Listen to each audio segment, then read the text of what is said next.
এই বিপদৰ সময়ত ইয়াত বহি থকা সৈনিকসকলে হৈছে বীৰ লাচিত সেনাৰ প্ৰকৃত সৈনিক।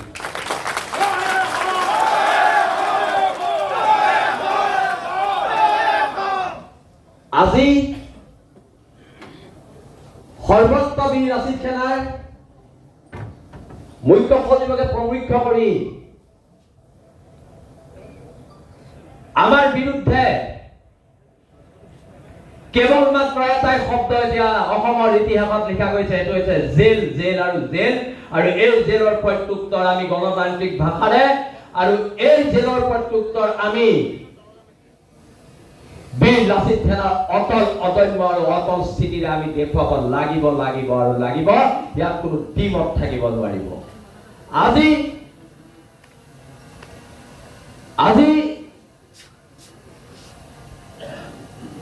বীৰ লাচিত সেনা অসম এই সত্তাটোক গঢ়িবলৈ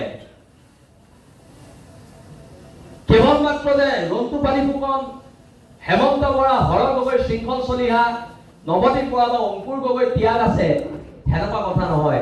আপোনালোকৰ প্ৰত্যেক টোপাল স্বাভিমানী তেজৰ ইয়াত ত্যাগ আছে কাৰণে আজি বীৰ লাচিত সেনা অসম আজি এইটো স্থিতিত আছে। কিন্তু প্ৰশ্নটো হ'ল, কোনোবাই বীৰ লাচিত সেনাৰ নামত, এটা জাতি সত্তাৰ নামত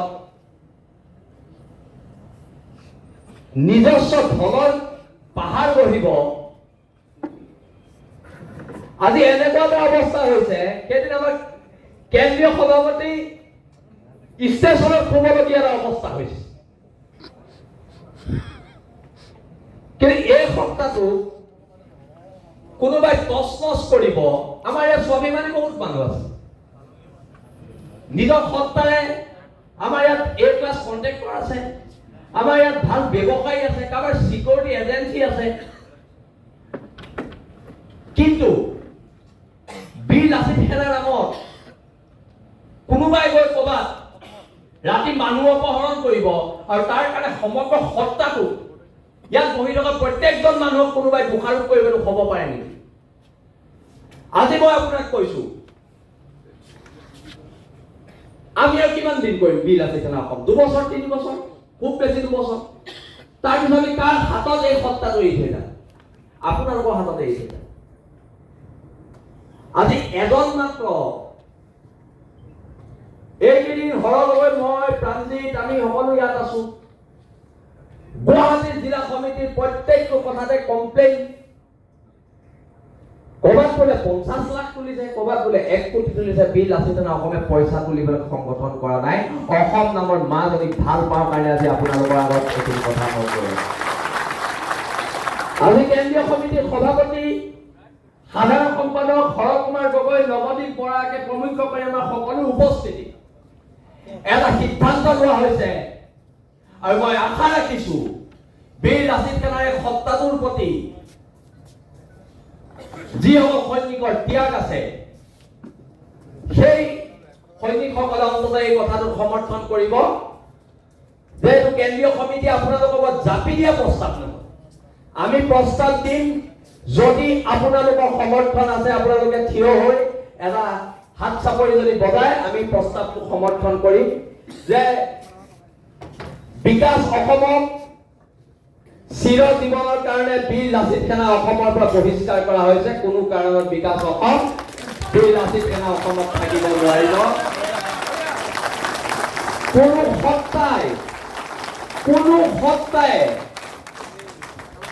সত্তাই বীৰ লাচিত সেনা অসমৰ ত্যাগক ভেঙুচালি কৰিব নোৱাৰিব। আপোনালোক সকলোকে ধন্যবাদ জনাইছো, কিন্তু এটা কথা প্ৰত্যেক জিলা সমিতি, আঞ্চলিক সমিতিলৈ আমাৰ স্পষ্ট বাৰ্তা, সামাজিক মাধ্যমত, ফেচবুক, টুইটাৰ, ইনষ্টাগ্ৰামত বীৰ লাচিত সেনা সম্পৰ্কীয় কোনো পোষ্ট কেন্দ্ৰীয় সমিতিৰ অনুমোদন অবিহনে কোনো জিলাই দিব নোৱাৰিব। আৰু এইটো স্পষ্ট বাৰ্তা। কোনো ধৰণৰ সাংগঠনিক কথা বতৰা ফেচবুক, হোৱাটছআপ, ইনষ্টাগ্ৰাম বা কিবা নিৰ্দিষ্ট গ্ৰুপত আলোচনা নহ'ব। স্পষ্ট বাৰ্তা। আৰু প্ৰত্যেক বাৰ্তা জিলা সমিতিৰ নিৰ্দেশ নোহোৱাকৈ কোনো ধৰণৰ সামাজিক মাধ্যমত পোষ্ট দিব নোৱাৰিব। কাৰণ আজিৰ দিনত বীৰ লাচিত সেনা অসমৰ যিটো সত্তা, এই সত্তাটোক খান বান কৰিবলৈ একাংশ মানুহ ওলাইছে। আজি স্বয়ং মুখ্যমন্ত্ৰীয়ে কৈছে যে আমাৰ ইয়াত সন্দেহযুক্ত মানুহ আছে, আৰু যদি সন্দেহযুক্ত মানুহ আছে, সি যি ধৰ্মৰে নহওক, যদি সন্দেহযুক্ত মানুহ আছে, আজি চিন্তন বৈঠকৰ পিছত সব সন্দেহযুক্ত মানুহক সংগঠনৰ পৰা বহিষ্কাৰ কৰা হ'ব। কোনো ধৰণৰ আপোচ কৰা নহ'ব। আজি বীৰ লাচিত সেনাৰ নামত কোনোবাই ডকাইতি কৰি অতি কিনিছে, বীৰ লাচিত সেনাৰ নামত কোনোবাই ডকাইতি কৰি দামী দামী গাড়ী লৈছে। এই কথাবিলাক সহ্য কৰা নহ'ব। আজি আপোনালোকে বিশ্বাস কৰিব নকৰিব মই নাজানো, আমাৰ সংগঠনটো, আমাৰ সত্তাটো বেয়া কৰিবলৈ ইয়াত বহুত মানুহ সোমাইছে। আজি মই কেন্দ্ৰীয় সভাপতিকো প্ৰশ্ন কৰিছো, নিতু অসম কেনেকে সংগঠনত সোমালে? যেতিয়া নিতু অসম বহিষ্কৃত হৈ আছিলে, কোনখন লেটাৰৰ আধাৰত সি সংগঠনত সোমালে তাক লৈ আমাৰ প্ৰশ্ন আছে। কোনোবা এটা নিতু অসমে গৈ ক'ৰবাত ডকাইতি কৰিব, তাৰ কাৰণে আমাৰ কেন্দ্ৰীয় সাধাৰণ সম্পাদক মুখ্য সচিব জেলত থাকিব, এই কথাটো হ'ব পাৰে? আজি আমি কেইটা মানুহ ইয়াত বহি আছো, আজি আমাৰ গোটেই সত্তাটো প্ৰায় থান বান, কিন্তু আপোনালোকৰ উপস্থিতি আমাক সাহস দিছে। বীৰ লাচিত সেনাক আজি সঞ্জীৱনী দিছে, বীৰ লাচিত সেনাৰ মুখত আজি পানী দিছে। আজি কণ কণ ল'ৰা ছোৱালী অসমৰ খিলঞ্জীয়া মানুহে কাৰে চাই আছে? আমালে চাই আছে। হয়, ইহঁতে কিবা এটা কৰিব। আজি মলত কাম কৰা ছোৱালী এজনীৰ পৰা আজি ক'ৰবাত চকীদাৰ কৰি থকা ল'ৰাটোলৈকে নিজৰ যেতিয়া জীৱিকাত প্ৰব্লেম আহে, সমস্যা আহে, সি অন্তত ৰাতি শুওঁতে এটা কথা ভাবে যে মোক একো নহয়, বীৰ লাচিত সেনাৰ দাদা কেইজন আছে। কাৰ কাৰণে? আপোনালোকৰ কাৰণে। শৃংখল চলিয়া কাৰোবাৰ কাৰণে নহয়, আপোনালোকৰ কাৰণে।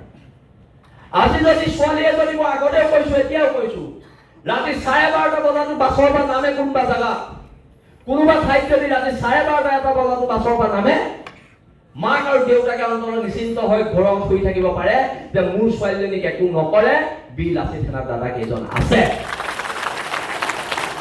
এই সত্তাটোৰে আমি জীয়াই থাকিব লাগিব, এই কথাটোৰে আমি জীয়াই থাকিব লাগিব। আজি বীৰ লাচিত সেনাই আমি কি কৈ আমি আগবাঢ়িছিল যে হ'ব পাৰো আমি দুখীয়া, হয় আমি দুখীয়া, হ'ব পাৰো আমি দুখীয়া, আমি কাৰো গোলাম নহয়, আঠুকাৰী অধিকাৰ খোজা বীৰ লাচিত সেনাৰ সৈনিকৰ নিয়ম নহয়। আমি সেই ধৰণে আগবাঢ়িছো। আৰু তাৰ লগতে ইয়াত পদবীৰ কাৰণে কোনে কি পদ পাইছে, আমি সেইটো কাৰণে ইয়াত থকা নাই। আমাৰ কথা হৈছে যে আমাৰ পিছৰ প্ৰজন্মই ইয়াত মূৰ তুলি জীয়াই থকাৰ যিটো পৰিৱেশ, সেই পৰিৱেশটো কোনে বনাব? আজি যদি আমি বনাই নাযাওঁ, যেতিয়া কাইলৈ আমাৰ 60 বছৰ বয়স হ'ব, আমাক নতুন প্ৰজন্মক সুধিবতো যে তোমালোক যেতিয়া ডেকা আছিলা, তোমালোকে আমাৰ কাৰণে কি অসম গঢ় কৰিছিলা?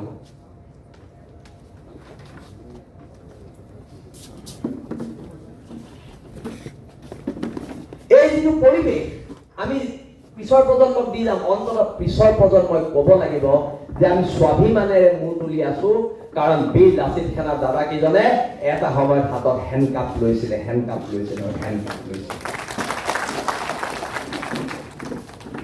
ধৰ্মৰ ঊৰ্ধত, জাতিৰ ঊৰ্ধত খিলঞ্জীয়া মানুহৰ দপদপনি থকা যিখন অসমৰ কথা আমি কৈ আহিছো, সেই অসমখনত কোনোবা এজন ব্যক্তিয়ে অকলে একো কৰিব নোৱাৰে। মই এজন সাধাৰণ সৈনিক, বীৰ লাচিত সেনা অসমৰ। আজি মোৰ প্ৰশাসনিক সচিব, কাইলৈ যদি মোক কেন্দ্ৰীয় কাৰ্যনিৰ্বাহক দিয়ে, জিলাৰ দায়িত্ব দিয়ে, মই ল'ম, কাৰণ মই এজন সৈনিক। সৈনিকৰ সত্তা কিছুমানে মাজতে বিল আছিলে স্বতন্ত্ৰ কৰে